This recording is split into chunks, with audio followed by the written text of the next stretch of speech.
lo que pasa con las estadísticas, encontramos acá las enfermedades cardiovasculares como causa principal, pero seguramente tenemos estadísticas alteradas porque ponemos diagnósticos que no van, pero no van con esta charla. La anatomía del abdomen la conocen ustedes más que cualquiera. Definitivamente tenemos unos límites, tenemos un diafragma que nos delimita, tenemos unas líneas axilares anterior, media y posteriores, tenemos un dorso, de igual manera que tenemos que tener en cuenta cuando tenemos este tipo de lesiones, y tenemos unos órganos retroperitoneales en las estructuras abdominales como tal. Esos órganos retroperitoneales, quiero que se lleven esta hemoterapia para que nos den cuenta que es esta Hooker. Esta Hooker nos hace caer en cuenta de esos órganos retroperitoneales que nos pueden tener alteración en los tipos de trauma. Donde tenemos la lesión de las suprarrenales, la aorta y la vena cava inferior, el duodeno en su segunda y tercera porción, el páncreas, los ureteres, el colon ascendente y descendente, ya ven que el transverso no, porque pasa por otra parte, los riñones, el esófago y el recto. Entonces tengan en cuenta esta mnemotecnia para que no se les escapen a ustedes los órganos retroperitoneales, pues que anatómicamente ustedes saben que el retroperitoneal es un espacio virtual. Los cuadrantes abdominales, recordando un poco de anatomía, pues lo que por esos cuadrantes ustedes pueden reconocer los tipos de órganos que se ven involucrados en los tipos de lesiones. En el flanco derecho podemos encontrar una porción del pulmón derecho, parte del colon ascendente, y no vamos a entrar en detalle en todas las estructuras porque ustedes más que nadie conocen esas estructuras anatómicas. Como les decía ahora, los mecanismos de lesiones, trauma cerrado y trauma penetrante. A mí me gustan mucho las imágenes, espero que ustedes también. Algunos son más visuales que otros, pero traigo estas imágenes de colación porque es muy importante el examen físico, que siempre va a estar presente en las historias. Les dije entonces al principio que me iba a enfocar en el trauma de la provincia baja y traía a colación la frecuencia de esos órganos que se pueden ver afectados del 40-45% del vaso, 35-45% del hígado, el intestino delgado del 5 al 10%, y el 15% existe una incidencia bastante importante de que exista un hematoma retroperitoneal que se puede escapar y sea la causa de que el paciente esté choqueado y se nos vuelva inestable. La evaluación nos guiamos por el ATLS, ustedes saben que ya hay una 10ª edición, y en esa evaluación primero aseguramos la vía aérea y logramos y tenemos que hacer protección de la columna cervical. La B, una buena respiración, una buena ventilación. La C, de circulación, de control de hemorragias. La D, del déficit neurológico.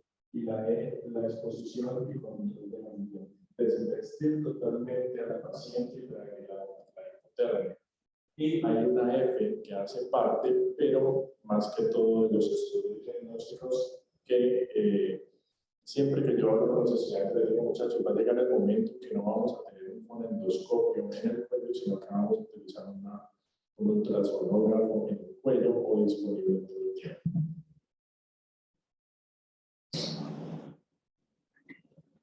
La cinemática del trauma, pues les digo, es difícil a veces preguntarle a un paciente de dónde se cayó, cómo fue que se cayó, cómo fue el accidente, porque muchos de esos pacientes nos llegan estables. Pero ¿dónde está el problema?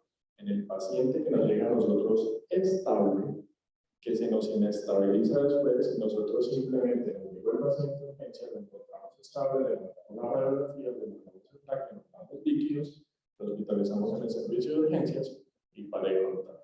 Siempre les digo, no podemos volvernos policía de tránsito. Es decir, me llegó el paciente paciente con la cabeza, llamo al neurocirujano, el golpe en la rodilla, llamo al ortopedista, el abdomen, llamo al neurocirujano. Nosotros, como médicos generales en el servicio de urgencia, somos los encargados de que estos pacientes salgan adelante por la patología o por el trauma que nos lleva al servicio de urgencias. En esta cinemática del trauma, pues, ¿dónde fue el accidente de tránsito?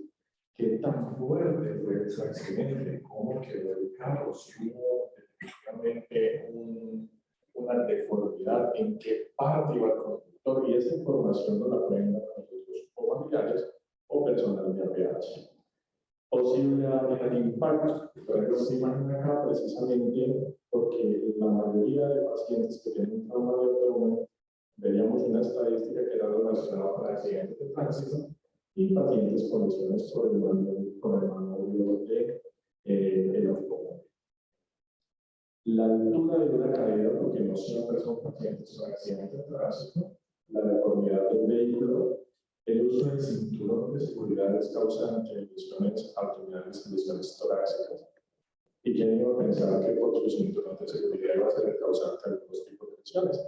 Pero miren qué tan importante es. El dispositivo de seguridad, los famosos airbags, esos airbags que los carros, que el malo pozo trae 7 y 8 airbags, pero miren que también tenemos problemas cuando se disparan y pueden causar algunos tipos de lesiones. Tan importante, tanto en el paciente médico como en el paciente con trauma del examen físico, la inspección donde tiene lesiones de óseo, donde tiene lesiones de trauma, donde tienes corazones, donde tienes laceraciones, algunos tipos de lesiones, pues definitivamente nos pueden guiar a que esta área donde vemos ese tipo de lesiones pueden estar afectadas.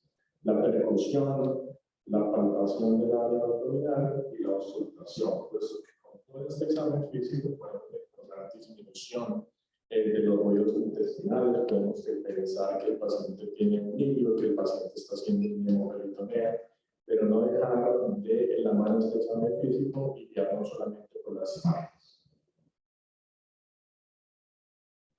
Los estudios, siempre les digo a mis estudiantes, muchachos, cuando vamos a pedir cosas, sepamos por qué las vamos a solicitar. No es solicitar y solicitar exámenes porque siente, llega el paciente politraumatizado, el paciente médico, que recetamos todos esos exámenes que solicitamos, hemograma, creatinina, sodio, potasio, clorofósforo, magnesio, ácido láctico, PTT, bilirrubina, y cuando nos llegan los resultados no sabemos qué interpretación darle. ¿Por qué traigo por estos estudios? El hemograma. Si a usted le parece en el hemograma leucocitosis y neutrofilia, no se vaya a asustar ni va a intervenir, porque usted tiene leucocitosis, usted puede decir que el paciente está infectado de la bacteria. Ojo, hay que ver el contexto del paciente. Respuesta metabólica al trauma, elevación de cortisol, elevación de glicemia. Si usted le llega al paciente politraumatizado y le encuentra una glicemia de 250, 300, no va a arrancar con la insulina. Tiene que el paciente tiene una respuesta metabólica al trauma y que tiene elevaciones elevadas de cortisol. Pero en el programa sí es importante tener en cuenta la hemoglobina y el hematocrito. Sí. Un hematocrito por debajo del 30%, le puede estar diciendo usted que el paciente está muy concentrado, pero lo vamos a ver más adelante con la colocación y la reanimación que hacemos los pacientes con líquidos. Las pruebas de función hepática, pues usted le llega a un paciente con un trauma abdominal y le pide una TGO y una TGP, le puede salir de la. ¿Qué hacemos ahí? Un análisis cuando usted puede ver el paciente de ingresó al servicio de urgencias y puede ver una hematuria macroscópica. Usted puede solicitar un análisis si el paciente le da una hematuria microscópica. Puede pensar que el paciente puede tener algún trauma renal, algún trauma de uretero, algún trauma de la vejiga que tenemos que estudiar. La base de exceso, yo soy amante de la base de exceso y el lactato. El doctor ahora daba unos valores respecto a la base de exceso y el lactato, porque la base de exceso y el lactato nos dan señales de hipoperfusión tisular. La base de exceso ya hace parte de la TLS, la clasificación del trauma, y decir si el paciente está estable y requiere líquidos, no requiere líquidos o requiere hemoderivados. Y el lactato, de igual manera, es un marcador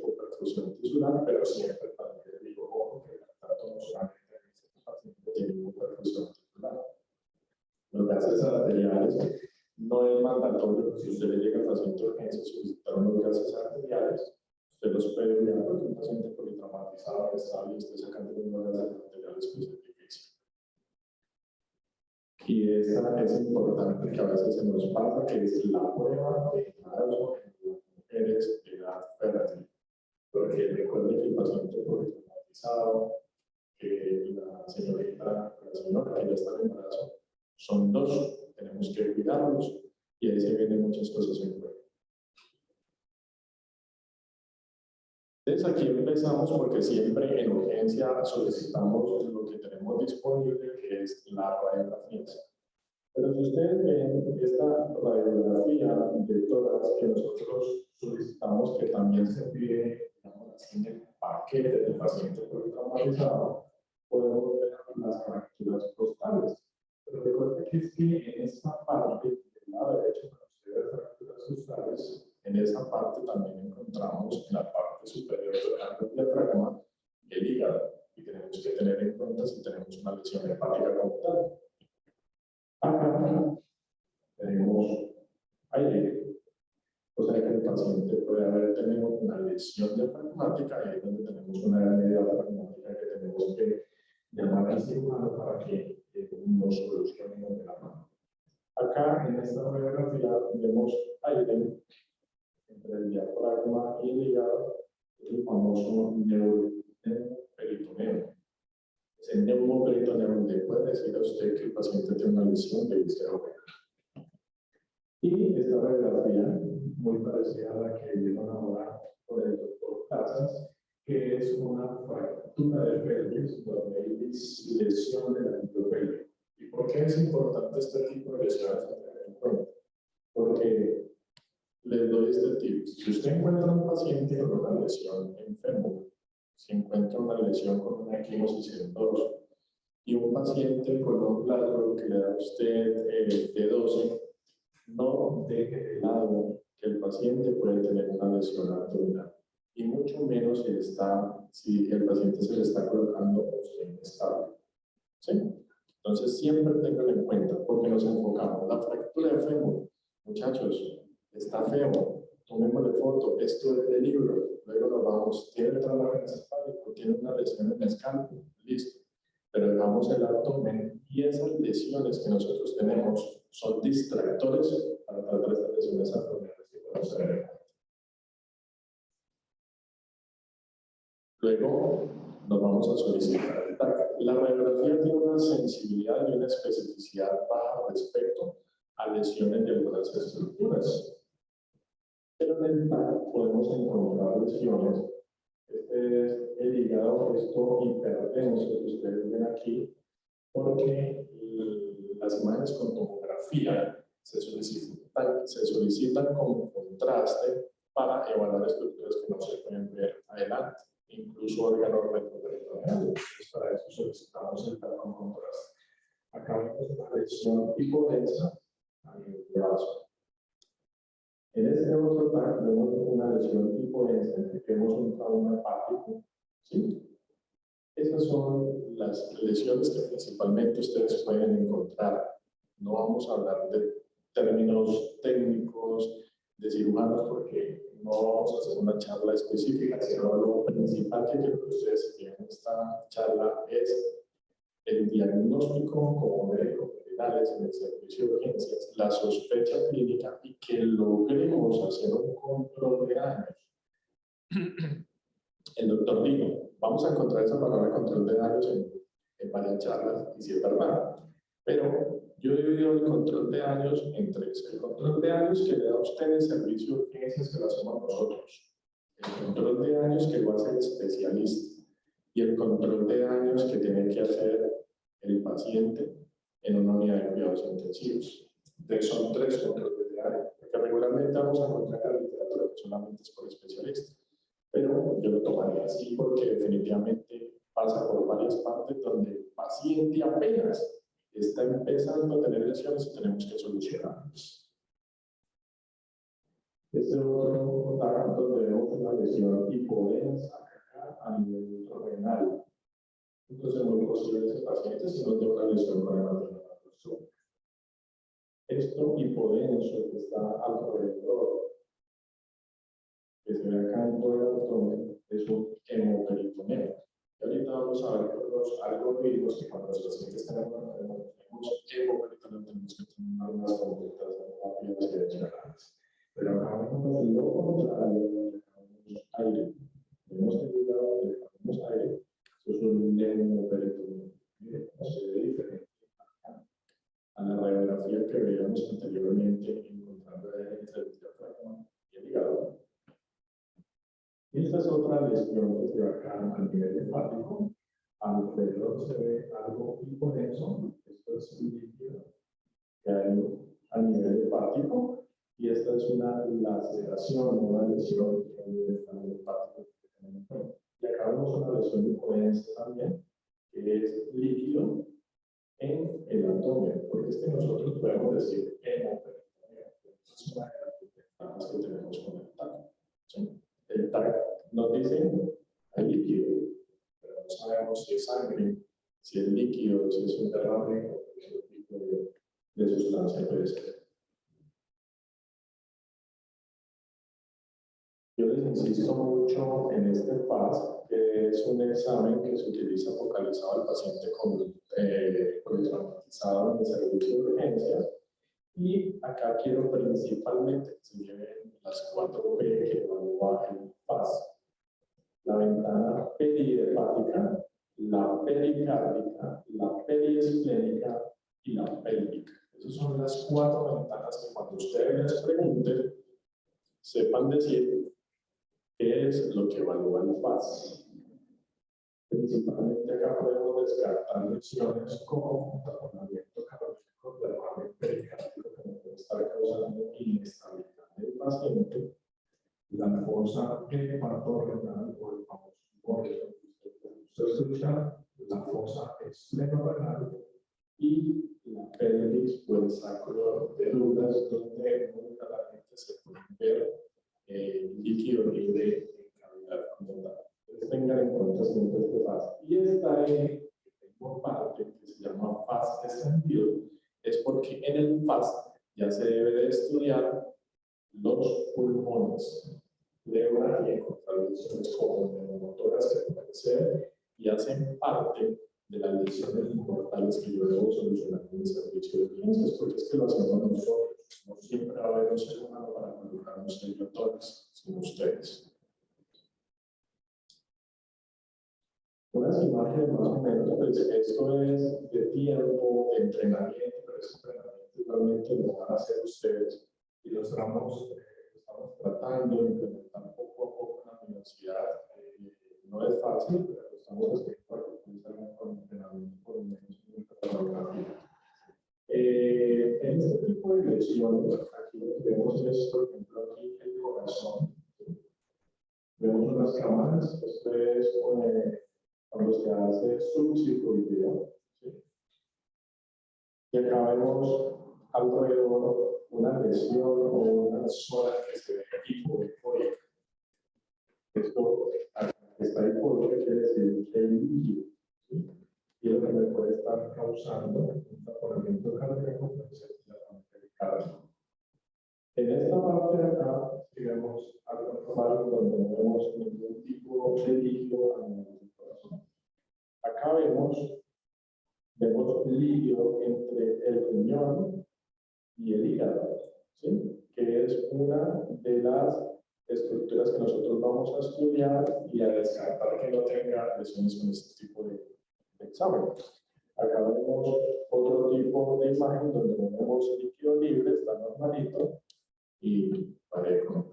Recuerden que el FAS es positivo con una sola estructura que encuentre usted líquido libre, ya es positivo. ¿Y por qué se los digo? Porque el FAS, recuerden las 4 P que debemos estudiar, pero esas 4 P no tienen que salir todas positivas. Con una sola ya es positiva y tenemos que solicitar ayuda y tomar la conducta adicional. El espacio esplenorenal, aquí no vemos líquido libre, pero regularmente en esta zona podemos encontrar líquido y ya sería un FAS positivo. Y este es el saco de Douglas, donde vemos líquido libre en la cavidad útero, vejiga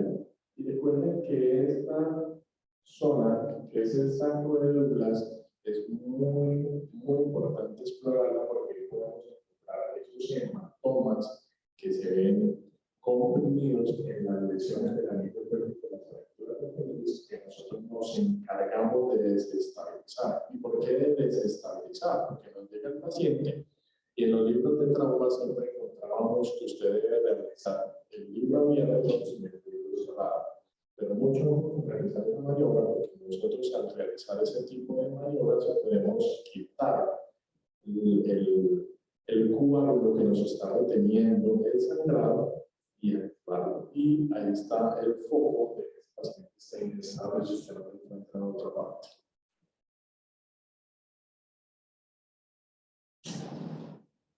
Los algoritmos definitivamente es algo muy importante porque nos lleva a nosotros saber definitivamente qué vamos a hacer. Hay muchos algoritmos, pero siempre tratan de llegar a un punto. Siempre es, el paciente está inestable hemodinámicamente, llame al cirujano, si usted le hizo su valoración y un examen físico confiable, el paciente muy posiblemente requiera manejar los exploratorios. Pero el paciente está estable, usted tiene su sospecha clínica que ese paciente va a hacerse una ultrasonografía, un TAC. Aquí está la laparoscopia diagnóstica o en algunos textos todavía figura el lavado peritoneal. Pero el lavado peritoneal ha caído mucho en desuso, no se recomienda porque tenemos otros medios para diagnosticar esos pacientes con lavado peritoneal. Negativo, si le sale el TAC, la ecografía, hay que dejar una observación, tampoco despachar.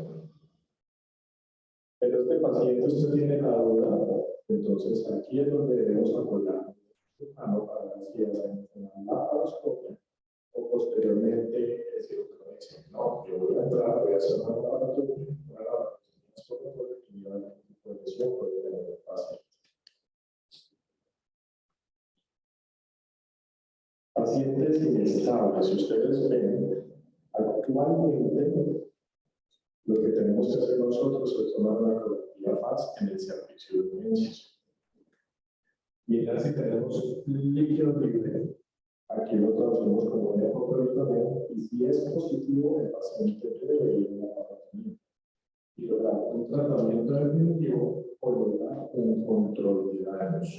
Ustedes van a encontrar en los textos, incluso para el trauma abdominal, que encuentran el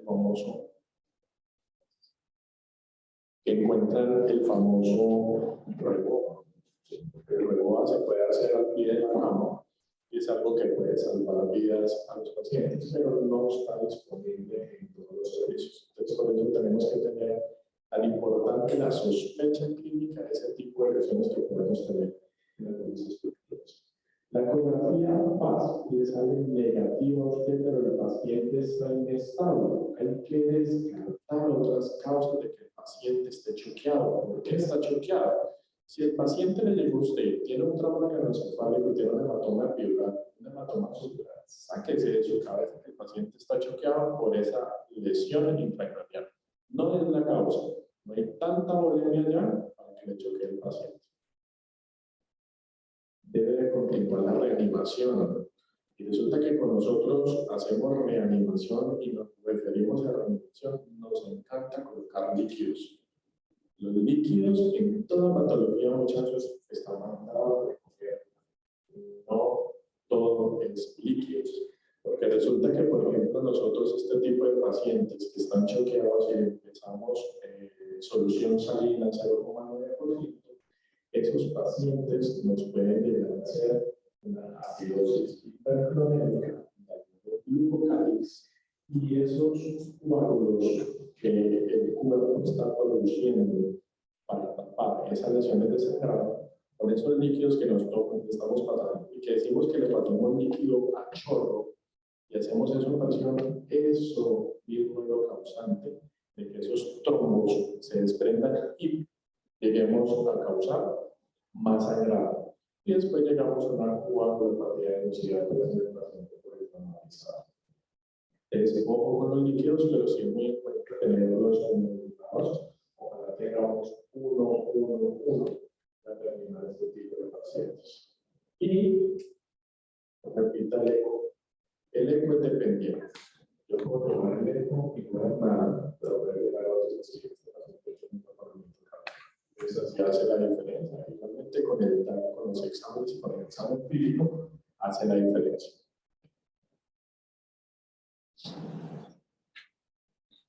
Y miren que cuando el paciente está estable, uno creería que sería más fácil y la cosa se complica un poquito más porque tengo que pensar, tengo que hacer un examen físico fiable, examinar al paciente de cabeza a pies, voltearlo, pero ojo, no vamos a voltear al paciente si tenemos una sospecha clínica, por ejemplo, una fractura de pelvis, una fractura a nivel cervical, una fractura a nivel torácico, porque no puedo estar volteando al paciente como tal. Y de hecho, cuando tengo el examen físico y tengo la sospecha clínica, o cuando vamos a tomar los exámenes, ningún paciente se puede ir para TAC inestable. Primero hay que estabilizar. Y aparte de eso, el paciente que le vamos a tomar las imágenes debe ir en compañía de alguno de ustedes, porque el paciente se puede inestabilizar en cualquier momento. Disculpen nosotros. El examen físico confiable, dolor abdominal. Si el paciente tiene dolor abdominal, no me descarta o me confirma algún tipo de lesión abdominal. Hay que seguir estudiando. Fracturas musculares bajas pueden estar relacionadas con la lesión hepática como tal. Contusión de la pared abdominal, si el paciente tiene equimosis, si el paciente tiene distensión abdominal, hay que buscar ese tipo de lesiones. El examen dudoso, definitivamente, pues hay que repetirlo, tener los colaboradores para tener ese tipo de examen físico. Si nosotros el examen físico es confiable, no es confiable, deberíamos de hacer una ultrasonografía o hacer un TAC, porque nosotros tengamos una mano para tener en cuenta ese tipo de lesiones que nosotros tenemos. Si usted tiene el eco y observa que tiene el líquido libre en cavidad, usted toma un TAC. Recuerda que yo les decía que la sensibilidad y especificidad del TAC es mucho mayor. Yo puedo ver estructuras de vísceras huecas y puedo ver estructuras sólidas que me ayudan a hacer el diagnóstico de este tipo de pacientes. Y si tengo este TAC y ya encuentro la lesión, nosotros llamamos al cirujano para que nos dé una mano a ver si ese paciente posiblemente tenga que llegar a la autonomía exploratoria. Si nosotros tenemos el eco 3D eco, tenemos el eco libre, lo vamos por este lado. Pero si no, tendrían que repetir el eco. Si yo tengo un examen físico que no es confiable, si tengo un eco, tengo una tomografía, evalúo la lesión de víscera hueca. Si tengo lesión de víscera hueca, la paso. Si no, tengo el líquido libre. Si tengo el líquido libre, es posible que tenga lesión de víscera hueca, lesión sólida. Y es muy importante tener en cuenta la ecografía, sería una observación. No es solamente que yo vaya a hacer una ecografía y no tenga ningún otro tipo de examen a la mano ni examinar más al paciente. Simplemente decir no y no. Porque muchas veces nos encontramos los pacientes en el servicio de urgencias con estigma de trauma abdominal, pero no tiene dolor. No me puedo fresquear. Tengo que seguir buscando si ese paciente tiene lesión abdominal o no.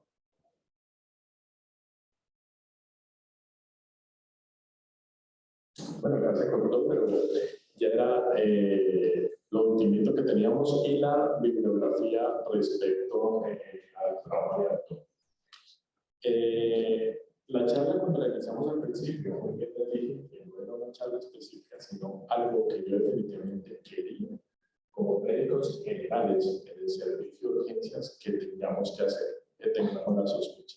Ya cuando el paciente pasa a una laparotomía, cuando tiene que poner un reboa, cuando tiene que hacer una embolización, mire dónde ya llevamos al paciente. Cuando el paciente llega a una unidad de cuidados intensivos, mire ya dónde está el paciente. Pero nosotros como médicos generales teniendo la sospecha clínica, haciendo un examen físico adecuado y logrando una reanimación adecuada de estos pacientes, podemos aumentar la sobrevida de estos pacientes. Así que mucha responsabilidad de nosotros. Muchas gracias.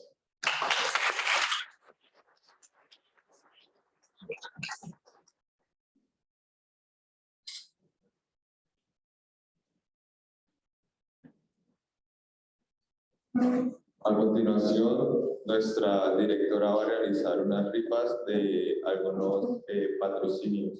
Entonces, pues, los dejo por ahí.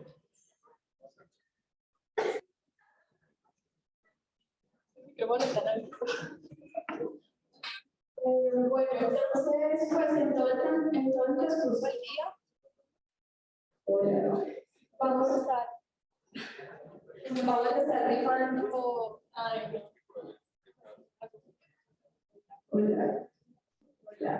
En el transcurso del día vamos a estar rifando algunos regalos que nos trajo nuestro patrocinador Elite Medical House. Entonces, vamos a iniciar rifando las cosas más pequeñas y pues en el transcurso del día ir aumentando pues el talento del premio. Las rifas solamente van a ser para las personas que están en estos momentos aquí, sentadas en este auditorio. Y pues bueno, ya vamos a hacer la rifa ahí.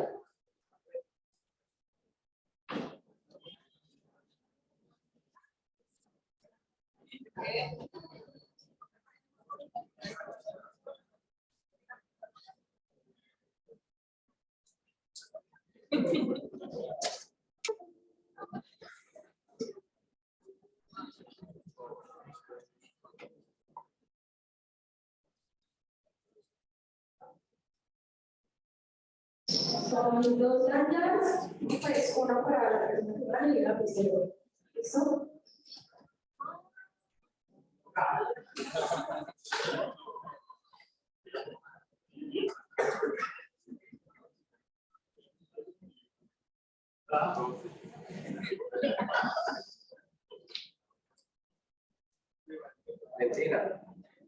Valentina Valder, no para Rodríguez. Lo que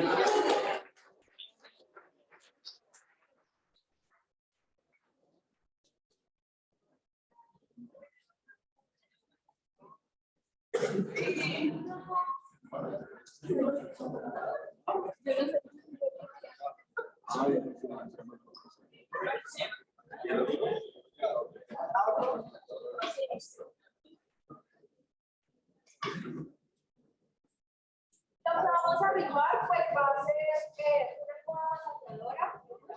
Vamos a rifar un juguetoscopio. Tenemos un repuesto del mando de Smash. Tenemos para rifar hoy un ángulo extras. Pues ya resto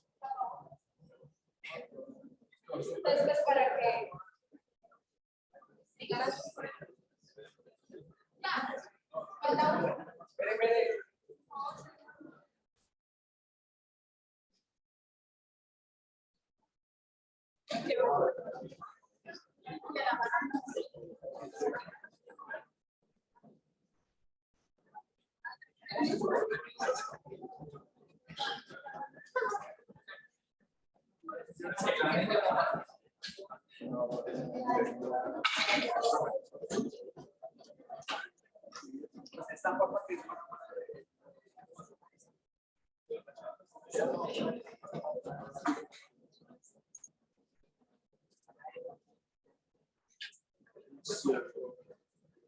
Hola, buenas. Hola, buenos días.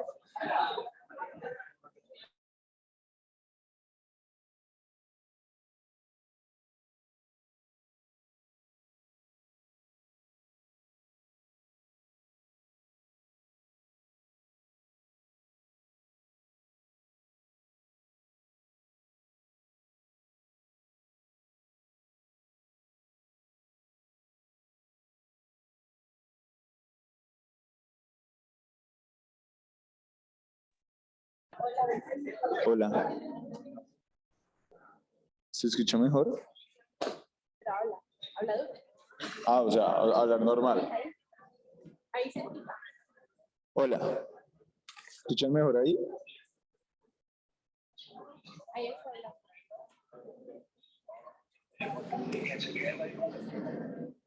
Vale. Yo quería como... Hola. Quería como hablarte ya.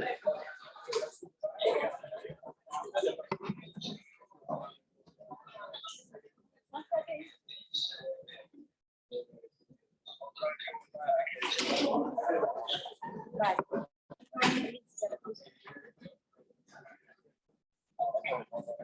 Vuelve a hablar. Ahí se... Hola, hola, ahí ya.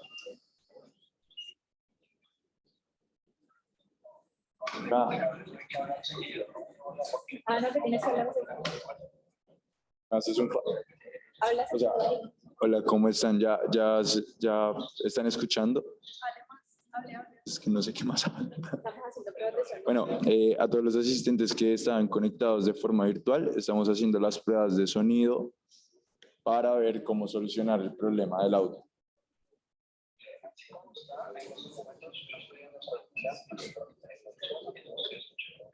¿Se escucha mejor? Claro, sino que es que, ¿sabes qué es el problema cuando hablas por el micrófono?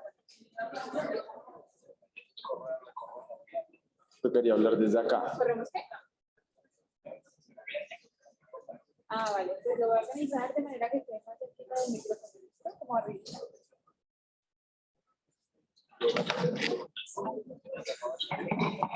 Un poquito más acá, de arriba para acá.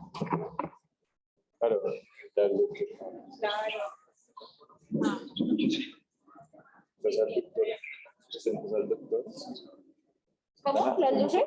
Es que apagamos para que se viera mejor la pantalla, pero vamos a... Pongámoslas aquí cerquita. Listo, bueno, igual muchísimas gracias por su ayuda. Bueno, hasta luego. Háganlo, hay que dejarlo acá y no se puede mover el micrófono de ahí, que el ponente hable.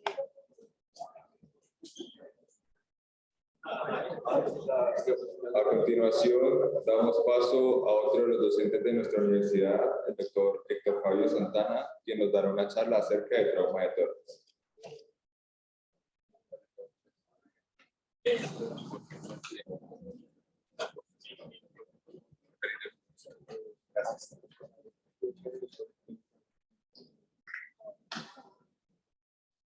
Ese es el trauma de tórax más famoso del mundo. El más conocido, ¿no? El cabezazo de Zidane en la final del 2006 atrás. Bueno, mi nombre es Héctor Fabio Santana, los que me conocen. Soy médico egresado de la Universidad Central del Valle. Actualmente me desempeño como el coordinador de sexto semestre de décimo y hago parte del comité curricular de la universidad. También soy médico de cuidados intensivos del Hospital San José de Buga y hago parte del grupo de gestión de conocimiento e innovación de la misma Fundación San José y también maestrante de educación médica de la Universidad de La Sabana. El tema que me solicitaron, trauma de tórax, es un tema muy para este congreso y para nosotros en formación como médicos generales. Es uno de los temas más importantes que debemos de conocer, debido a que la gran mayoría de los politraumatizados pues se mueren por lo que pasa en el tórax. Entonces, basados en ATLS, yo pienso que los expositores que estuvieron antes lo han dicho. O sea, vamos a empezar desde el servicio de urgencias. ¿Ya? ¿Qué debemos hacer nosotros como médicos en el servicio de urgencias para estabilizar a un paciente y para poderlo llevar a un quirófano, ¿sí? Estable o en las mejores condiciones posibles para que los cirujanos puedan trabajar en él?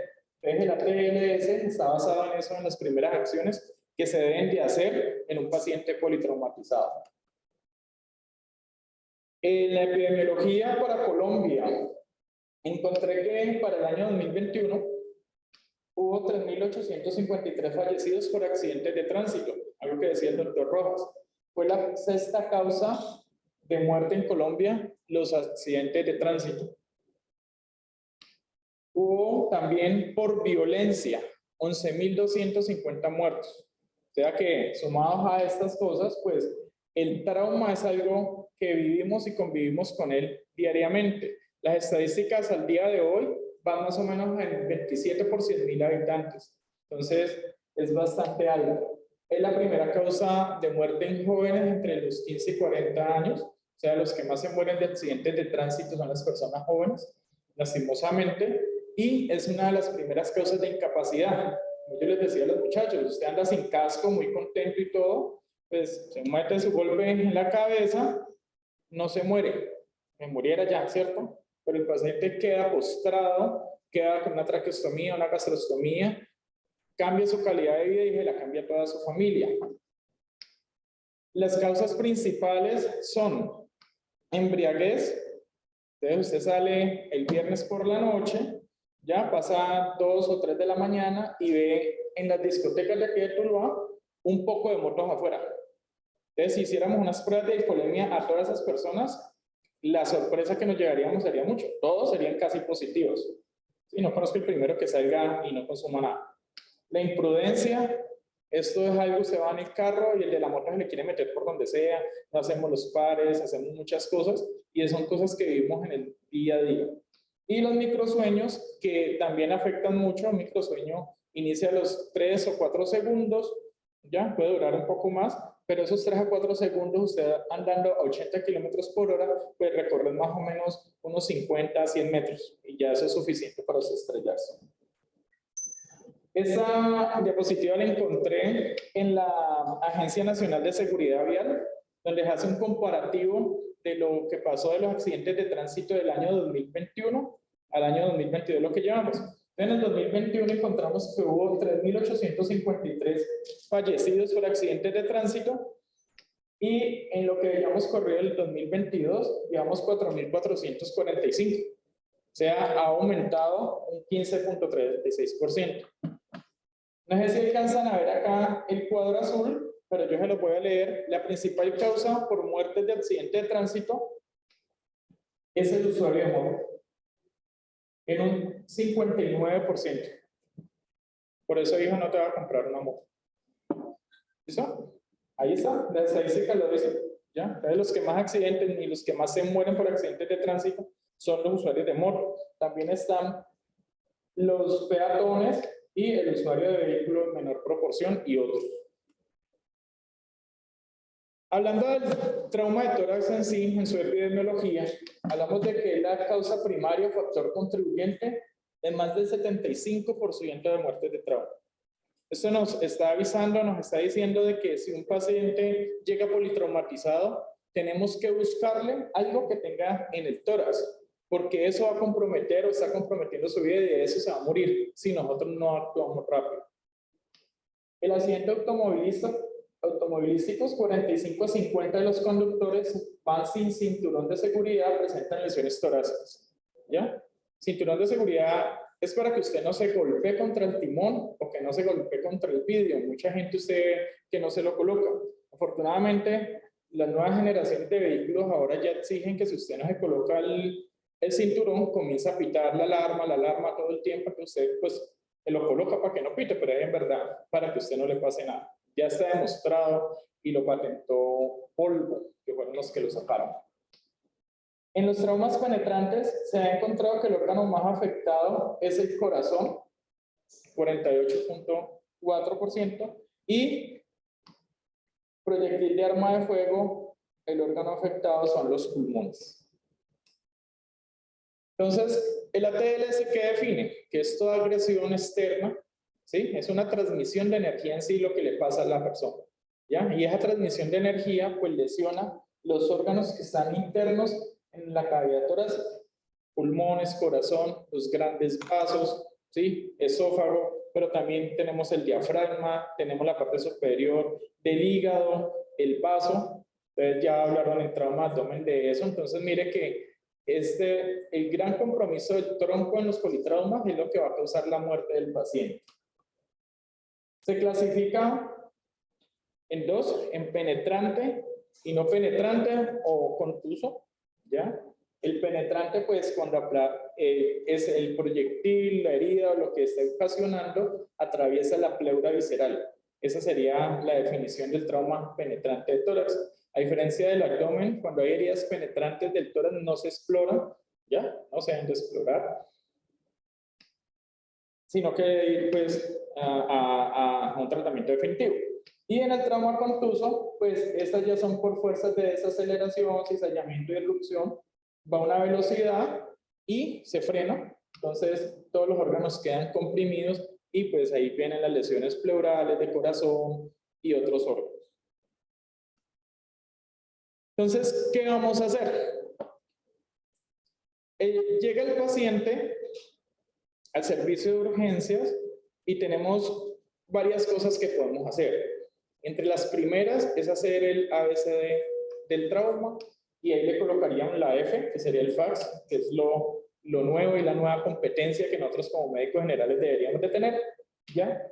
Y empezamos a la estabilización del paciente. Entonces, lo que le corresponde en la examinación del tórax, que son lo que podemos hacer en urgencias, que es semiología, de ver, tocar, ¿sí? Escuchar, ¿sí? No necesitamos imágenes ahí, lo podemos sacar y podemos hacer los diagnósticos, ¿ya? Eso hay que tenerlo en cuenta, semiología pura. ¿Qué vamos a tratar de determinar? Cuando hay lesiones traumáticas, hay unas lesiones que amenazan la vida potencialmente a corto plazo. Incluso esa es la causa de muerte del paciente que queda en la escena. El que lo avaliaron, el que se accidentó, que no alcanzó a llegar. ¿Por qué? Por este tipo de lesiones que de pronto fueron muy rápidas, se demoró mucho el traslado y no alcanzó a llegar al hospital, ¿ya? Y van a estar otras que son las que están ocultas, que también son potencialmente mortales, pero que nosotros no las podemos ver y que quizás sí vamos a necesitar del apoyo de una imagen. Las iniciales son obstrucción de la vía aérea, neumotoras a tensión, neumotoras abierto, el neumotoras masivo, el taponamiento cardíaco y el tórax inestable, que ya vamos a hablar de ello. Y las que están ocultas son las lesiones traqueobronquiales, ¿sí? No lo podemos mirar, de pronto que encontremos una fístula, que encontramos enfisema subcutáneo, algo que nos lo haga pensar. Una ruptura diafragmática la veríamos ya con las imágenes. Las lesiones esofágicas aparecen ya posterior. Las contusiones pulmonares, acuérdense, tórax inestable va casado, así como si tuvieran un anillo, con la contusión pulmonar, ¿sí? No hay un tórax inestable que no lleve contusión pulmonar, o sea, no tiene fracturas rotas, fracturas de las costillas, si no tiene una contusión pulmonar. La ruptura aórtica, que sería una causa de muerte casi que en el sitio, y la contusión miocárdica, que está se diagnosticaría por la inestabilidad persistente del paciente ya cuando le hayamos resuelto algunas cosas, cambios electrocardiográficos, elevación de las troponinas, y nos tocaría que hacer un ecocardiograma para mirar a ver si hay otro tipo de lesiones. Entonces, ¿qué debe hacer el médico de urgencias? Entonces, ya evaluó la A, que lo había dicho el doctor Rojas antes, ¿cierto? Van evaluando la A, que es la vía aérea, si el paciente respira bien o no, fija la columna cervical, y ya pasamos a la B, que es la ventilación y la respiración, y ahí vamos a evaluar semiológicamente el tórax. Entonces ahí vimos una lesión que llama mucho la atención, ¿cierto? No sabemos cuál fue el motivo, pero ya llama la atención. Tenemos que descartar los neumotoras a tensión abierto, el neumotoras masivo, el taponamiento cardíaco y el tórax inestable. Quizás de estos, el más difícil, el taponamiento cardíaco. Entonces ahí tenemos unas imágenes que nos hablan de cómo se ve un neumotórax. La radiografía del tórax, pues en algunas ocasiones se utiliza cuando son de origen portátil, o sea que van hasta el sitio. Acuérdense que los pacientes de trauma se mueren en la sala de radiología. Entonces yo no puedo trasladar a un paciente hasta que el paciente no esté estabilizado, ¿ya? O sea, no hay que correr a tomarle un TAC, a tomar una radiografía si yo no tengo paciente todavía, ¿sí? Ya por eso el fax se está metiendo bastante en nuestro quehacer diario. Entonces aquí tenemos una imagen de una radiografía donde se ve una herida por proyectil de arma de fuego, acá se ve casquete, y ocasionó un neumotórax, ¿ya? Hay dos tipos de neumotórax, el neumotórax a tensión y el simple. La tensión es el que se forma rápidamente y ese es el que ocasiona pues toda la sintomatología que va a ser grave, ¿ya? Entonces aquí se ve la ausencia de trama vascular, la que nos haría pues el diagnóstico, ¿ya? Pues en la imagen se aprecia que es todo lo que sucede, que comprime el pulmón, que es lo que estamos viendo en esta imagen de acá, y me desplaza la tráquea, también el corazón, como lo estamos viendo en esta imagen de acá, ¿ya? Y eso ocasiona también un colapso a nivel circulatorio y puede llevar a la pérdida de la vida del paciente. Entonces, los signos semiológicos, ¿cuáles serían, doctor? Entonces, vamos a ver varias cosas. Si auscultamos al paciente, pues en esta parte probablemente no vamos a tener, ¿sí? No vamos a escuchar nada, es una área hipoventilada totalmente, puede haber un aumento del hemitórax, ¿cierto? Entonces son signos clínicos que nos indican, si hacemos una percusión, pues vamos a encontrar un timpanismo y eso nos va a orientar que probablemente tiene. En este caso es fácil. ¿Por qué es fácil? Porque ya sabemos que el paciente lo valieron. Ya sabemos que tiene una entrada, ya sé que tengo que colocarle un tubo de tórax. ¿Sí? El problema es cuando es un trauma, que es una contusión, que usted no sabe, y ahí la semiología tiene que primar. El hemotórax se denomina hemotórax masivo cuando se producen más de 1500 cc de sangre ocasionados por el trauma, ¿ya? Pero entonces, ¿cómo hacemos para hacer el diagnóstico, cierto? El diagnóstico se haría percutiendo mate, ausencia y con la sospecha diagnóstica. Ya cuando se le pasa el tubo de tórax, ¿ya? Si usted al paso del tubo le sale más de 300 cc, debe camplear, ¿sí? Camplear el tubo y el paciente debe ir a una toracotomía. No vamos a esperar a que complete los 1500 para decir, ahí sí es masivo, ¿cierto? Esperamos, ya, que quedó en 1400. Ya, pues no, ¿cierto? Ya tendríamos pacientes. La ampliamos porque eso. O hay otra que es cuando el paciente más o menos entre 150 a 200 cc por hora sigue drenando, entonces el paciente debe tener una revisión quirúrgica. Aquí hay otro hemotórax.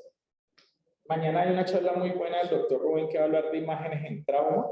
Aquí es importante saber qué cantidad puedo tener por cada espacio intercostal en una persona adulta, más o menos de unos 75 con 80, más o menos de mi composición anatómica, sería más o menos por cada espacio intercostal entre 150 a 200 cc por cada espacio intercostal, ¿ya? Y en la base más o menos 250. ¿Ya? Aquí tranquilamente podríamos tener más o menos 2, 4, 6, 8, casi 1000, ¿ya? De sangre. El taponamiento cardíaco, hay una triada, ¿cómo se llama? Eso solamente se ve en el 30-35% de los casos. O sea que su diagnóstico va a ser más difícil, velamiento de los ruidos, hipotensión, ingurgitación, pero es que resulta que el motor también producen ingurgitación, ¿ya? También puede escuchar ruidos velados. Entonces es más difícil hacer su diagnóstico, más que todo lo sospechamos cuando hay una herida en región precordial, la asumimos que el paciente está haciendo un taponamiento cardíaco, ese paciente hay que darle una ventana pericárdica y otras cosas más. Y el tórax inestable, que es el daño o la disrupción de la reja costal. La reja costal es dura, ¿cierto? Entonces, la energía transmitida a la reja costal que sea capaz de fracturar las costillas, pues nos va a generar de que esa reja costal pierda estabilidad. Entonces, va a haber un colapso, el paciente no va a poder hacer una buena inspiración y eso va a llevar a ¿qué? A que el pulmón, ¿ya? No se puede expandir bien, vienen las atelectasias, ¿ya? Y eso me genera pues, más dificultad para respirar, no puedo inspirar bien. Entonces se define el tórax inestable cuando hay fracturas de 2 o 3 más arcos costales consecutivos y me hace perder la anatomía del tórax. Pero lo que seguimos diciendo, lo más importante es lo que hay detrás. O sea, si fracturó las costillas, créame que el pulmón está lesionado, ¿sí? Entonces el pulmón tiene una contusión pulmonar, hay hemorragia alveolar y eso es lo que produce la muerte del paciente, lo va a lesionar. Y esos pacientes son los que nosotros vamos a ver en 24, 48 horas en las unidades de cuidados intensivos haciendo un SDRA en curso, ¿ya? Un SDRA por contusión pulmonar. El manejo básicamente es tratar de hacer el diagnóstico, el suministro de oxígeno. Hablamos del manejo del dolor, pero hay que mirar a ver qué más tiene. Pero lo ideal es que este paciente vaya a cirugía de tórax para que le fijen su tórax. ¿Sí? Entonces, dentro de las medidas de manejo inicial estarían hacer el ABCDE completo. ¿Sí? Me preocupo por la vía aérea, la B ya vamos a hablar qué hacemos. En el C la parte circulatoria, que siempre hemos dicho, El doctor Rojas ahora le decía, ojo con los líquidos en trauma, ¿sí? Acuérdense de que dañamos esa cascada de la coagulación y perpetuamos un ciclo de hemorragia, coágulo, y el paciente se nos muere, ¿ya? El uso del ácido tranexámico, ¿ya? Tratar de mantener unas metas de volemia adecuadas, hacer valoración neurológica con la escala de Glasgow, ¿ya? Explorar heridas y lo nuevo, como el doctor lo decía, el uso del FACS, ¿sí? Que nos va a permitir, inicialmente fue para abdomen, pero ahora ya le colocaron una E que es extendido, y lo que tratan de buscar con el FACS es buscar simplemente un neumotórax a tensión o líquido libre en la cavidad torácica para tomar la decisión, y eso lo podemos hacer al pie del paciente en urgencia sin tener que moverlo, y podemos estar haciendo el resto del equipo las demás cosas. El otro va haciendo el eco y determina, sí, doctor, tiene una motoras, pásale el tubo. Entonces, en el modo M, la que nos era más grande, vamos a ver normalmente olas de mar, que es lo que indica que sí está haciendo un desplazamiento de la pleura, o sea que ese movimiento es el adecuado. Pero cuando hacemos lo mismo y vemos esto que parece un código de barras, y así se llama imagen en código de barras, nos está confirmando que el paciente tiene un neumotórax, no está moviendo. Entonces, ¿qué se debe hacer ahí? Un paso de un tubo de tórax al paciente. Entonces, ¿por qué traemos eso? Y creo que todos hemos hablado de lo mismo. Es porque las nuevas competencias para el médico general es el uso de la ultrasonografía, ¿ya? De urgencia. No vamos a hacer radiólogos, no los vamos a desplazar, pero sí estas cosas que podemos hacer. Nosotros, por ejemplo, en cuidado intensivo pasamos catéteres ecoguiados, ¿sí? Drenajes, ¿sí? Bloqueos de nervios. Entonces, son cosas que podemos ir haciendo y que tenemos que capacitarnos.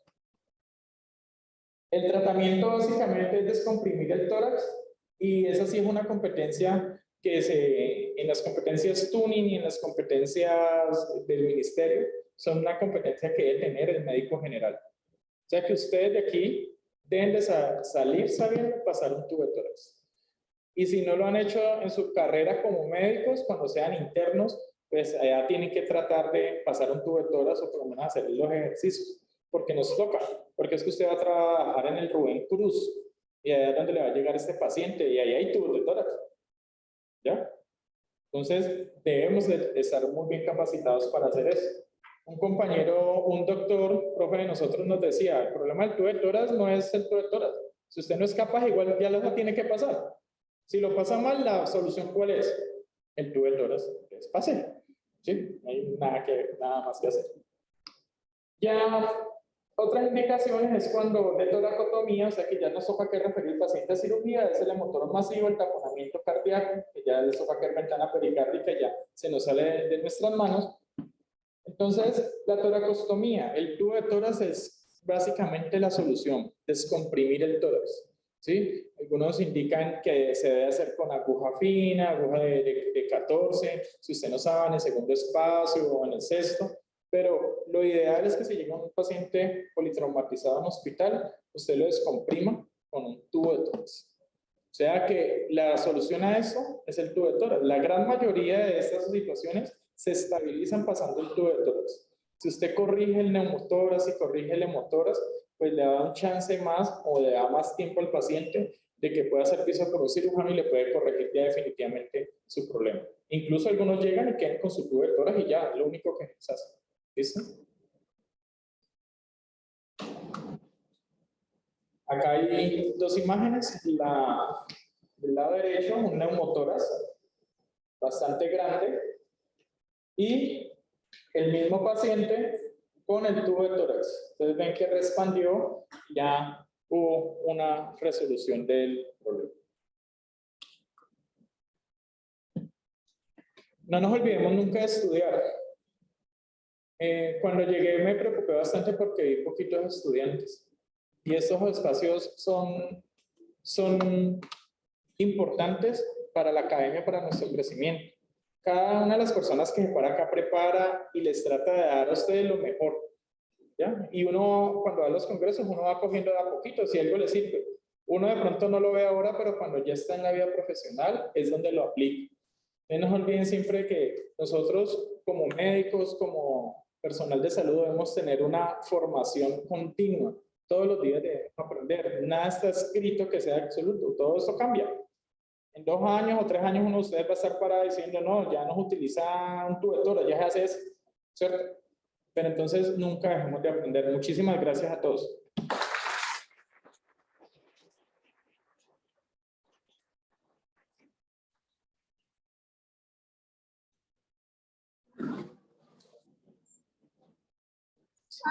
A continuación tendremos un...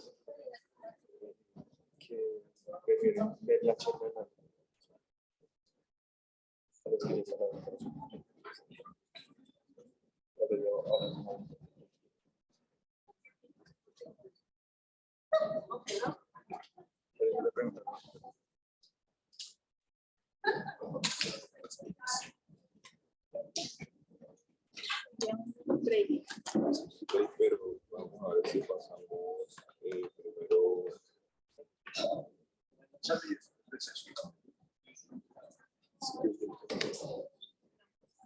Agradecemos al doctor Héctor Fabio Santana por su intervención y damos paso a la doctora Sequera, quien nos dará una charla acerca del trauma de tórax en el paciente pediátrico.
Sí, es que es lo que me desde acá. Este lo ven los que estaban en los latinoamericanos. Este es el que era para ver esta sección. Parece.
Hola, muy buenos días.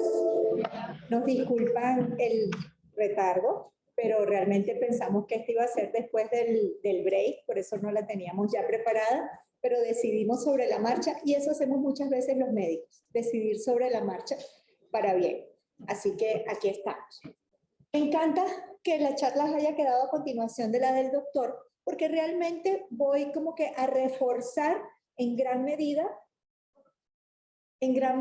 lo que el doctor ya les dijo, solo que nos vamos a enfocar en las diferencias con el paciente pediátrico, que ya sabemos que las hay.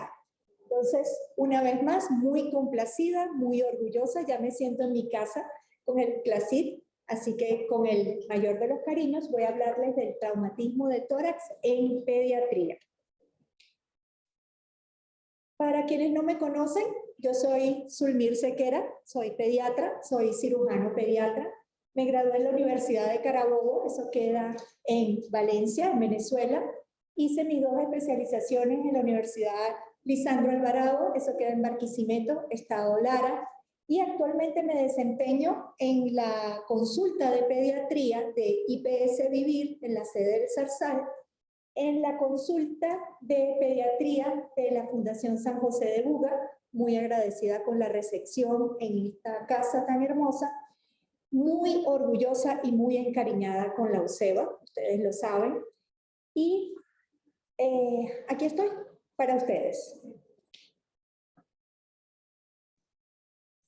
Exactamente la misma definición. Es un traumatismo de tórax. Todo aquel que me afecte tanto a la caja torácica como a su contenido.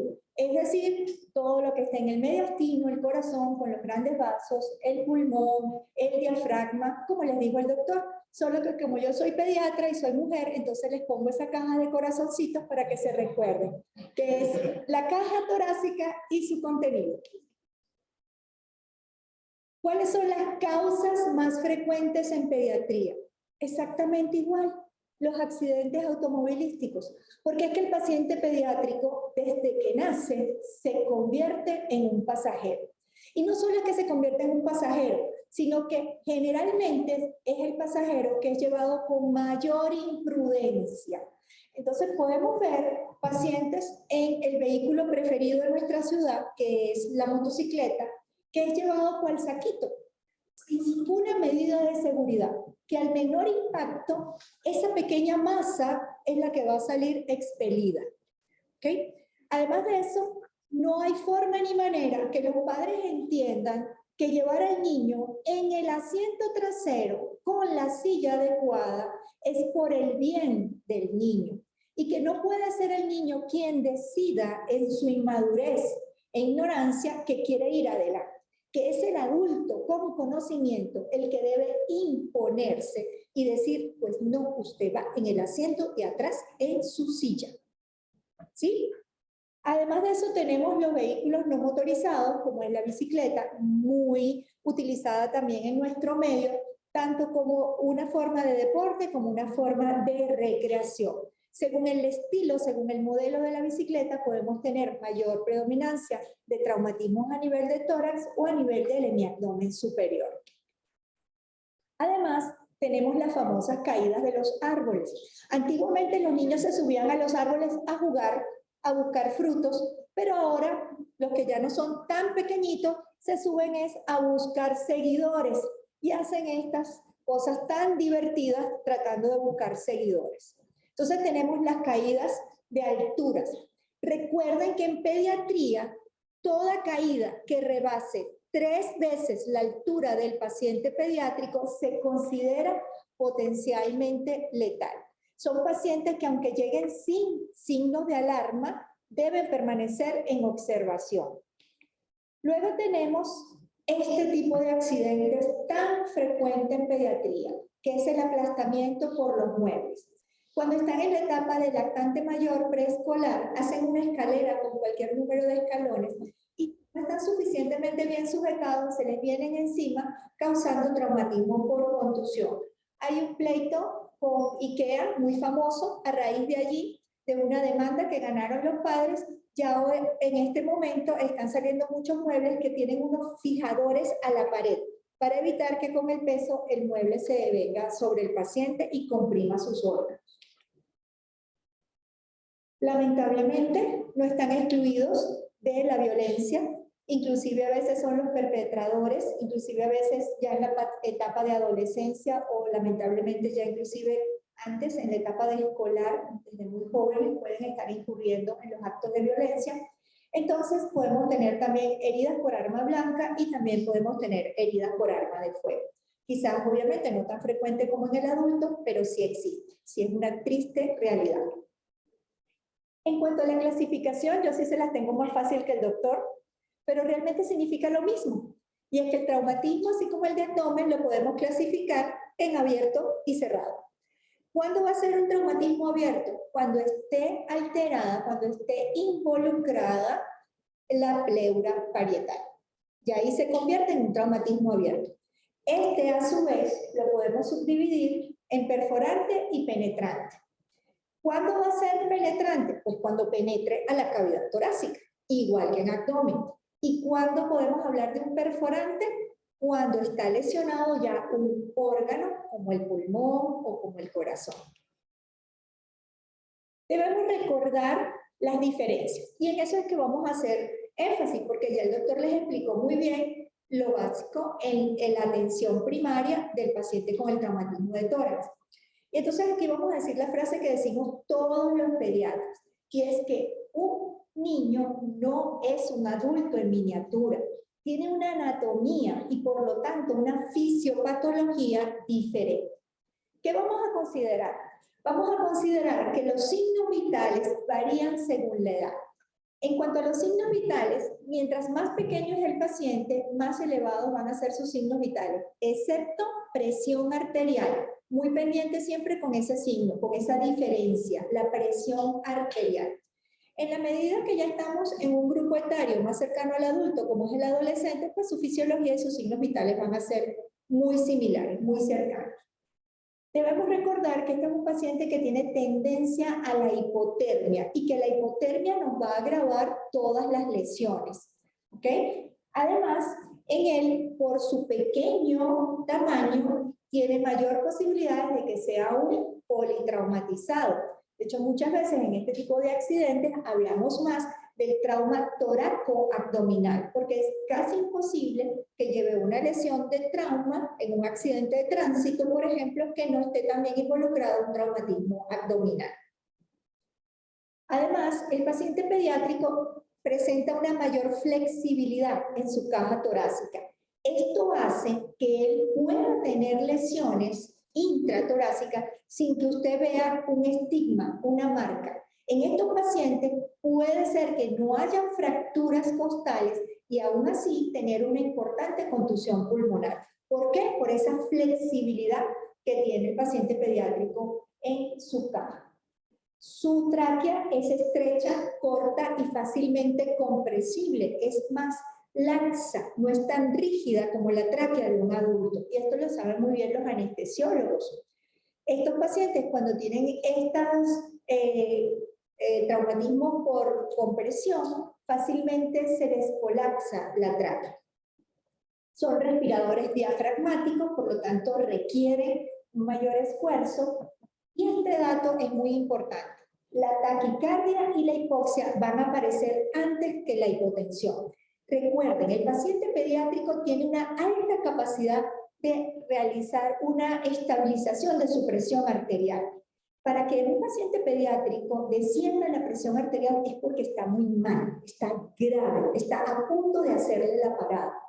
Entonces, no espere a tener una hipotensión para pensar en que ese paciente tiene una lesión potencialmente letal. Es uno de los últimos signos que va a aparecer. Además de eso, tiene un mediastino más móvil. Al desplazarse el mediastino, pues vamos a presentar otros signos y síntomas que agravan al paciente. Evaluación primaria, exactamente la misma evaluación que les colocó el doctor, y es que mucho del trauma pediátrico está basado en lo que saben los traumas en adultos, solo que hacemos las modificaciones según, como les dije, a la anatomía y a la fisiopatología. Entonces tenemos igual una evaluación primaria donde tenemos lesiones de riesgo inminente, exactamente las mismas que les nombró el doctor, quiere decir que yo les voy a hablar de las mismas lesiones con énfasis en las diferencias. Tenemos las lesiones con riesgo potencial y tenemos las lesiones sin riesgo vital. ¿Cuáles son las 4 más frecuentes en pediatría? Son la contusión pulmonar y, como les dije, en pediatría no hace falta que haya una fractura costal, un estigma, una equimosis, un hematoma, un trauma ominoso evidente para que haya una contusión pulmonar. Tenemos el neumotórax, el hemotórax y la ruptura diafragmática. En mi ejercicio como cirujano pediatra vi muchísimas contusiones pulmonares, realmente perdí la cuenta de las contusiones pulmonares, vi muchísimos neumotórax, también perdí la cuenta, vi menos hemotórax, pero también perdí la cuenta, y realmente ruptura diafragmática pude ver 2. Los 2 fueron pacientes ya en etapa escolar caídos de árbol. Uno con un traumatismo abierto, quedó empalado en la reja que estaba en la parte de abajo del jardín, y el otro fue por desaceleración. Era un trauma cerrado, también tenía traumatismo abdominal, como les dije muchas veces va en combinación, y aunque el traumatismo era cerrado, hizo una hernia diafragmática adquirida. ¿Qué vamos a hacer en la evaluación primaria? El ABCDEF, que ya todos conocemos. Entonces, lo primero es garantizar una vía aérea permeable e inmovilizar el cuello. Diferencia con el paciente adulto. En el paciente pediátrico, la posición del cuello debe ser indiferente. Como su anatomía es diferente a la del adulto, si usted hiperextiende el cuello, va a colapsarle, va a pegar hacia atrás la glotis y va a colapsar la vía aérea. Entonces, el paciente pediátrico se debe colocar en una posición de olfateo, en una posición indiferente. Eso es una de las cosas que deben recordar.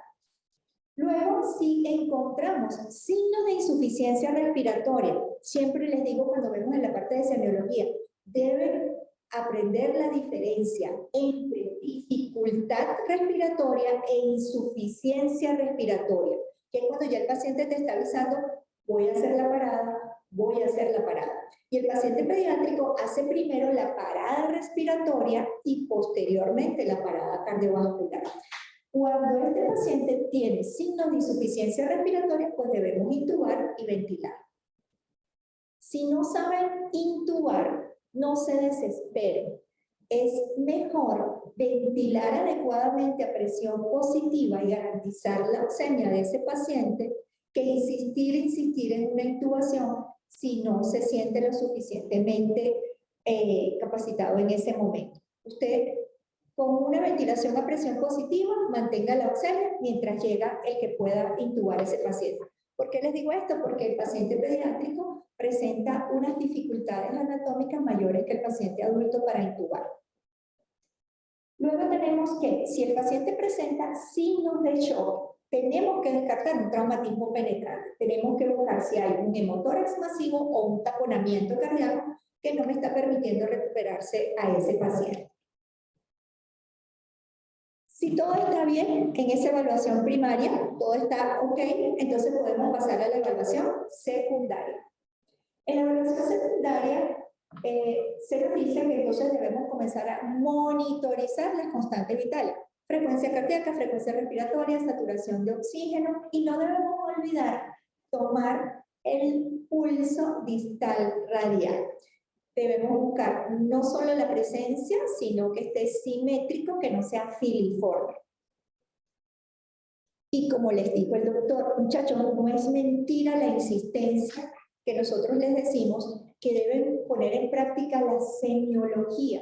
La semiología es hermosa cuando usted la pone en práctica ahí, en sus ojitos, en sus oídos, en sus deditos, tiene el diagnóstico. Para todo no tiene que recurrir a las imágenes más sofisticadas. Y cuando ustedes estén en atención primaria, cuando ustedes estén en una urgencia, es a través de la semiología pura que usted va a poder hacer una orientación rápida, diagnóstica y poder darle una atención oportuna a ese paciente que le garantice la sobrevida. Si usted se le olvida la semiología cuando esté en urgencia, muy probablemente ese paciente no llegue al quirófano. Entonces, ¿qué nos dice la semiología? Inspección. Te estoy viendo. Inspección. ¿Qué vamos a buscar en la inspección en un traumatismo de tórax?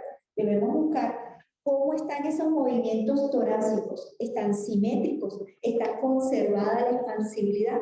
Por supuesto que tenemos que buscar estigmas de alguna equimosis, algún hematoma. Recuerden entonces, si el niño difícilmente va a presentar estas lesiones y aún así tiene una lesión intratorácica, si la tiene, entonces debo pensar, este paciente está grave, este paciente puede tener una lesión potencialmente mortal.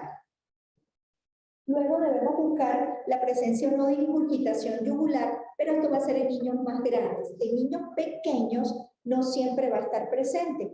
Quiere decir que no deben esperar a que esté la ingurgitación para pensar en una lesión grave. En cuanto a la palpación, miren, esto es una sensación que una vez que se tiene no se olvida nunca. La sensación del enfisema celular subcutáneo. Es igual que ese papel film de protección que tiene burbujitas, que a todos los que tenemos TOC nos encanta estripar. Bueno, se siente tal cual. Entonces usted palpa ese tórax y si siente esa crepitación debajo de la piel, ese paciente tiene un enfisema subcutáneo. ¿De dónde sale ese aire? Obvio de la vía aérea, obvio del pulmón. Luego tenemos que buscar también en la palpación si hay alguna fractura, alguna deformidad a nivel de la caja torácica y si hay desplazamiento de la tráquea, que la vamos a ver en los neumotórax. Atención. Vamos a la percusión, ya sabemos que todo lo que sea líquido o todo lo que sea sólido nos va a dar una percusión mate. Y cuando hay aire, vamos a tener un timpanismo. A algunos no les gusta la palabra timpanismo a nivel de tórax, algunos prefieren sonoridad, hipersonoridad. Sin embargo, es completamente válido y entre nosotros nos entendemos. Ahora la auscultación. Tenemos la auscultación cardíaca. En la auscultación cardíaca debemos ver si hay presencia de arritmia y si hay una presencia de un soplo de nueva aparición. Por eso es que siempre en este tipo de lesiones, de manera simultánea, vamos evaluando al paciente y vamos preguntando los antecedentes. De manera simultánea es, mamá, su niño sufre de alguna enfermedad grave, tiene soplo, sufre del corazón, es asmático, es diabético, o sea, eso es simultáneo. Y créanme que con la adrenalina que se descarga en ese momento, se logra. Debemos buscar también si los ruidos cardíacos, aunque estén presentes, están disminuidos en el tono. No en la frecuencia, sino en el tono. En cuanto a la auscultación pulmonar, vamos a buscar disminución de los ruidos respiratorios o incluso abolición. Podemos encontrar en algunos pacientes una abolición de los ruidos respiratorios. Y si hay presencia de ruidos hidroaéreos, que ya la presencia de ruidos hidroaéreos me está hablando de una hernia diafragmática. En la evaluación secundaria, si nos aparece la actividad eléctrica sin pulso en la monitorización del electrocardiograma, entonces debemos pensar en una de estas patologías. Que el paciente tenga una hipovolemia grave, que el paciente tenga un taponamiento cardíaco, que tenga un neumotórax a tensión o una rotura cardíaca. Como ven, estas son las más mortales. Estos son los 4 jinetes, al menos en pediatría, que nos pueden matar al paciente.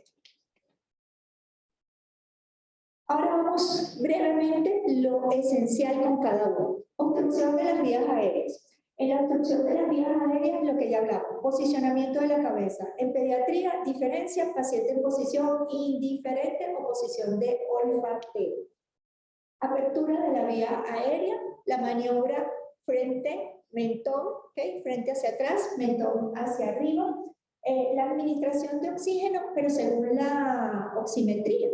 No es que a todo paciente obligatoriamente le tenemos que colocar oxígeno, porque a veces siento que ustedes como que todo paciente grave, oxígeno, ¿no? Depende de la oximetría. El oxímetro sí es necesario hacer mucho bien, pero si no, también puede hacer mal. La extracción de cuerpos extraños. Para la extracción de cuerpos extraños, recuerden la maniobra de Helmich y recuerden que va a ser diferente si el paciente tiene menos de 1 año o más de 1 año. Esa imagen que tienen ahí es la que se utiliza en lactantes menores y mayores, es decir, en pacientes menores de 1 año. Si no logro extraer el cuerpo extraño o el paciente me hace la parada cardiorrespiratoria, entonces debo ventilar e intubar. Neumotórax, atención, al doctor y a mí nos gustaron las mismas imágenes, nos parecieron las más gráficas. Entonces, en el neumotórax, atención, ¿qué vamos a tener? Vamos a encontrar un paciente con dificultad respiratoria. Recuerden, no esperen a que llegue la insuficiencia respiratoria. Vamos a encontrar una disminución o abolición de los fluidos respiratorios en uno de los hemitórax. Vamos a ver una desviación de la tráquea, una distensión de las venas del cuello en algunos pacientes, no en todos, y la desviación del choque de la punta. Todo esto desplazado por el aire. Hay una triada, la triada de Gaillard, donde hay ausencia de vibraciones vocales, disminución del murmullo vesicular. Recuerden que esta palabra cambió para ruido respiratorio, pero cuando existió el señor Gaillard todavía se decía murmullo vesicular, y aumento de la sonoridad pulmonar, que es lo último en aparecer. Esta imagen me gustó mucho, me parece que es bastante gráfica y resume todo lo que está sucediendo y además lo que hay que hacer.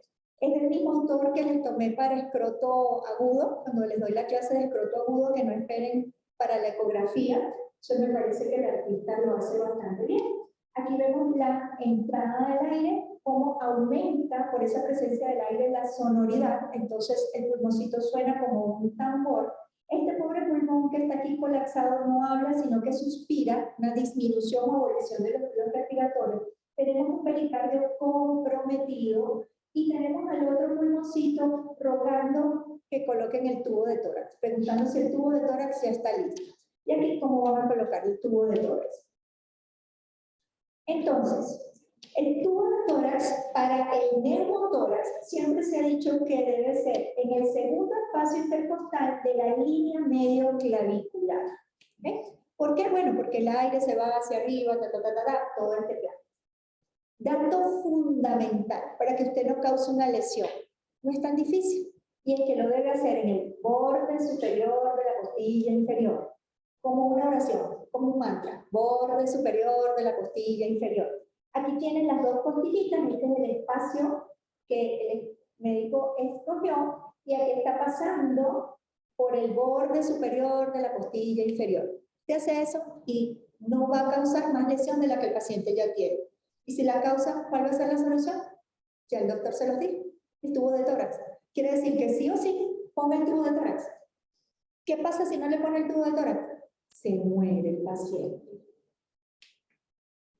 Sin embargo, desde hace mucho tiempo, en las guías de ATLS, tanto de adultos como en el PAES de pediatría y en muchos otros trabajos de investigación, se dice que un sitio alternativo es el cuarto o quinto espacio intercostal a nivel de la línea axilar anterior. ¿Esto por qué? Porque a nivel del segundo espacio tenemos mayor probabilidad de lesión del cardiomediastino. Entonces, que el aire para arriba, no, dicen que donde tú coloques el tubo, el aire va a salir por allí por diferencia de presión.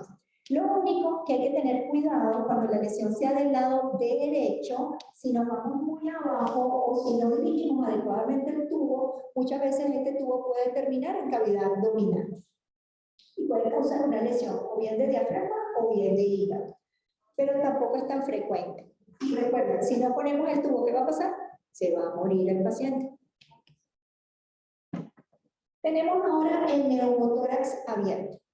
Miren la misma imagen que colocó el doctor, aquí tenemos la herida abierta que permite una entrada de aire.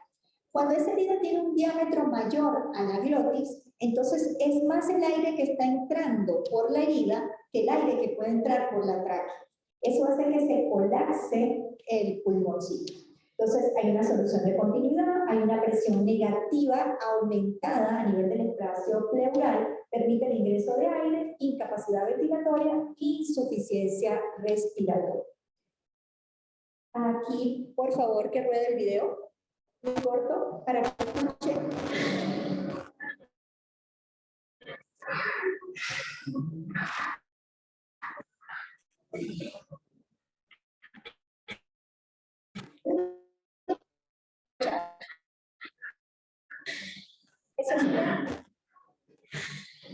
Eso es una traumatopnea, tal cual como si estuviese allí roncando por los pulmones, ¿ok?